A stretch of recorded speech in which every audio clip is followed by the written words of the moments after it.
फिरायला जायची तयारी करायची आहे, पण सकाळपासून डोकं इतकं दुखतं की शेवटी मला डॉक्टरकडेच जावं लागलं। आज ना साबुदाणा आणि बटाट्याच्या उपवासाच्या चकल्या करायला घेतलेल्या आणि डॉक्टरकडून जाऊन आले आणि तशीच मी आत्यांना चकल्या काढायला मदत केली।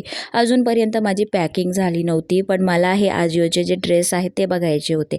तर सगळ्यात पहिला हा रॉयल ब्लू कलरचा ड्रेस आहे आणि इतका सुंदर हा ड्रेस आहे, सगळ्यांना खूप आवडला आणि खरंच छान दिसत होता। तर पूर्ण ड्रेस जो आहे तो ब्लू कलरचा अशा प्रकारे आहे आणि ओढणी पण खूप सुंदर होती। दुसरा ड्रेस जो आहे, हा जो ड्रेस आहे तो व्हाईट कलरचा आहे, जो की हा दीदीचा ड्रेस आहे आणि अहो माझे बघतायत कॅमेरा चालू आहे की नाही चालू।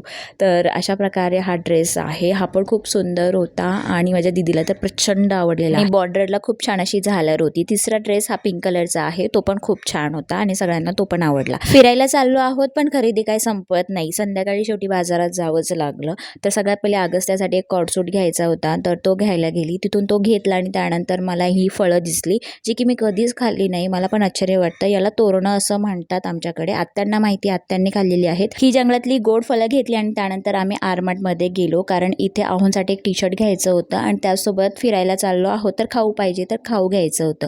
तर 3-4 टी शर्ट काढले, त्यातला एक टी शर्ट आहोंना खूप आवडला, तर तो ट्राय केला तर खूप सुंदर दिसत होता, तर तो घेतला। आता माझे आहोंना सँडल कमी आणि चप्पल जास्त घालतात, तर 10-12 चप्पला काढल्यानंतर त्यांना लास्टला ही चप्पल आवडली जी की खूप सुंदर दिसत होती आणि ती आम्ही घेतली। सकाळी फिरायला निघायचं आहे आणि अजूनही माझी पॅकिंग झाली नव्हती, तर सगळे कपडे जे आहेत ते इस्त्री वगैरे केले आणि ऑलरेडी सगळे कपडे मी काढून ठेवले होते, ते फक्त बॅगेत भरायचे होते।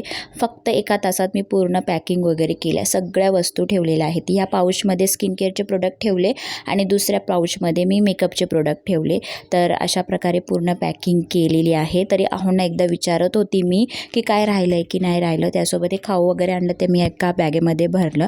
आता ना थोडासा चेहऱ्यावर ग्लो पाहिजे होतं, तर मी छान coffee peel of mask apply केला आणि तो आता खूप छान असा ड्राय झालेला आहे, तर मी तो तुम्हाला काढूनही दाखवते। हा जो कॉफी पील ऑफ मास्क आहे ना, तो इन्स्टंट चेहऱ्यावर ग्लो देतो आणि मला जेव्हा पण झटपट असा ग्लो पाहिजे असेल ना, तर हा मास्क मी अप्लाय करते। हा कॉफी पील ऑफ मास्क कसा बनवायचा, कसा अप्लाय करायचा हे जर जाणून घ्यायचं असेल तर मला कमेंट करा, मी नेक्स्ट व्लॉगमध्ये तुमच्यासोबत नक्कीच शेअर करेल। आता मी माझा चेहरा धुतलेला आहे आणि चेहऱ्यावर तुम्ही माझ्या इन्स्टंट ग्लो बघू शकता। फेस पॅक अप्लाय केल्यानंतर मॉइश्चरायझर नक्कीच लावा, तर इथे मी मॉइश्चरायझर अप्लाय करते। आम्ही कुठे फिरायला चाललो आहोत हे तुम्हाला नेक्स्ट व्लॉगमध्ये मी सांगेल, तर नवीन व्लॉगमध्ये भेटूया। चॅनलला सबस्क्राईब करा, बाय।